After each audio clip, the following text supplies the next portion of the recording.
beli yang mahal, okay, benda tu jadi. Try beli yang murah, jadi juga. Kita ingat, oh kena mahal. Oh, rupanya dia tak payah modal besar bang untuk layan kereta.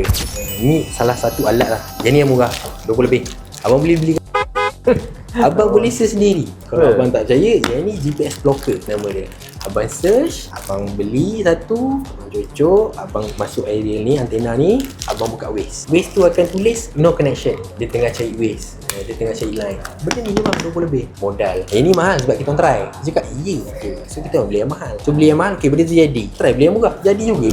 Kita ingat, oh kena mahal. Oh, rupanya dia tak payah modal besar bang untuk layan kereta. Dan lagi jenis, dia ni yang kita cocok kat sigaret. Ada jenis yang kita pakai USB. Dia cocok dekat USB kan. Kadang-kadang kan sekarang kan canggih kan, kereta-kereta semua dah ada USB port apa semua kan. Tinggal cocok je. Benda ni lah, macam kereta Ustaz Firoz Pirabik tu, dia punya jammer pun ketinggalan kereta. Kereta tu dapat balik dekat tak silap saya. Kalau macam ni, kalau dia boleh masuk ke? Main kereta? Boleh. Dia apa cara bang boleh masuk bang? Antara dia umpil, dia copy kunci abang, ataupun dia inject canvas dalam abang punya lampu. Mana-mana sistem yang ada, contohlah, mana-mana supply yang ada canvas, dia boleh inject canvas dalam tu, dia akan dapat semua data dalam kereta abang. So yang ni function dia untuk apa? Untuk prevent? Yang ini, contoh, dia dah bawa lagi kereta abang, dia onkan jammer. So bila dia dah on jammer, abang tak dapat detect. So bila dia tak dapat detect, kereta tu detect significant 10 km/h, kita akan shutdown. So bila kita shutdown, dia takkan troubleshoot bang. Kebiasaannya lah, setakat ni, kalau kereta mati biasa dia dah lari, dia takkan tunggu, dia takkan tiba-tiba kenapa kereta ni mati ya, apa benda semua.